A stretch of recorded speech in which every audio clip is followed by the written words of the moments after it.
Okay, hello everybody and welcome to another series of technology talks. So we've done Windows 10, now we're on to a subject that affects every business, IT security.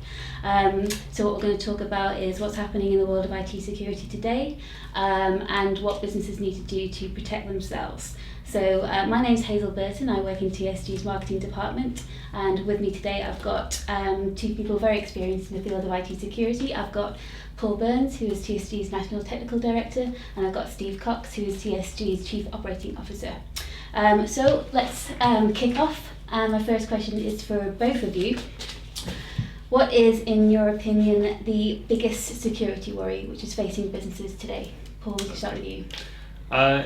So for me there's two, and the first one is one that's kind of been getting a lot of airtime and a lot of press recently, which is the Internet of Things. And the Internet of Things, if I try to put it in real term context, is things like portable hard drives that are now appearing in businesses that are actually cloud connected.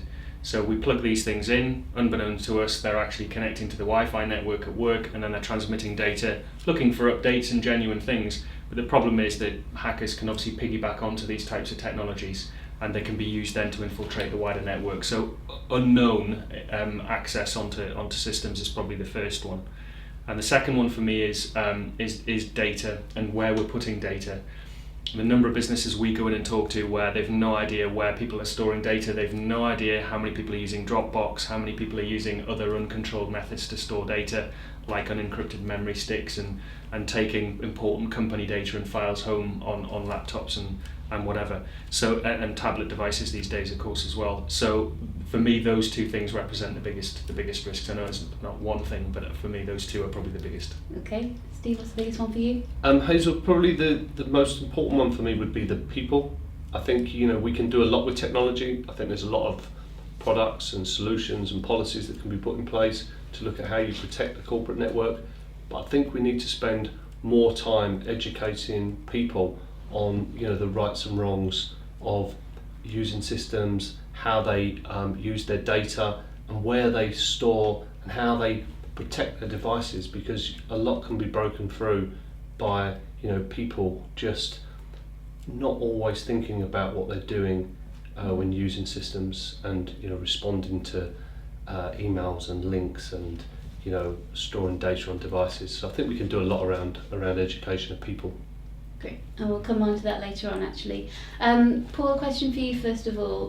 Recently in the media we've been seeing lots of reports about the likes of bugs like CryptoLocker, Heartbleed, that kind of thing. So what I want to know is, why are we seeing so much more reports of IT security hacks in the media? And what are these people trying to achieve by doing that? And are they genuine, something to be genuinely feared, or is it media hype? Mm-hmm. So I'll start with the why we're seeing more of them, and I think we're seeing more of them in the press because it's big news at the moment. It's high profile. Lots of the newspapers and the press like talking about it. So I think whenever something like this is now stumbled upon, it suddenly gets a lot of traction and very, very quickly, and it becomes the next big threat to global security on an IT scale. And I think the reality though is somewhat different. So some of them do represent real genuine threats to us and to our customers. And other areas like the Heartbleed bug would be probably a good example of that, represents such a minuscule threat that the real risks associated with that were massively overstated. So if we look at something like CryptoLocker, we know that from our own records, looking at our own support calls and incidents, that a lot of our customers were affected by things like that particular bug. It came usually on the back of a genuine looking email, the links looked genuine, and then people were naturally following those links and then suddenly finding they had an encrypted machine. There's no way out of that other than to pay the ransom to get out of it. So we know that one was causing genuine pain and genuine problems and was widespread in the wild, as we would term it in terms of security. Okay. I think if you look at the why, I think you've only got to look at the growth in technology. I mean, go back 10, 15 years ago, people were less connected. So it was more on-premise systems, more on-premise applications. And if you look at internet usage, you look at the growth of internet usage over the last 10 years, more people connected, more people online, greater volume of exploits, greater volume of applications and systems.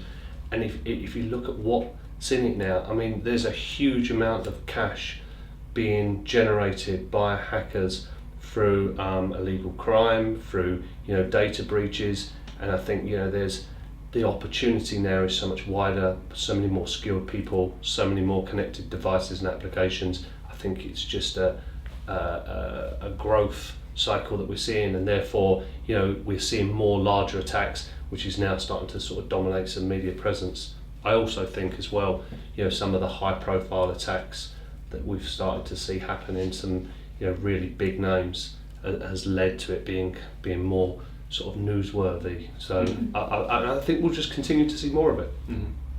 Okay, so Steve, if we are going to see more of that kind of thing happening, what are the 3 key things that businesses need to do to protect themselves?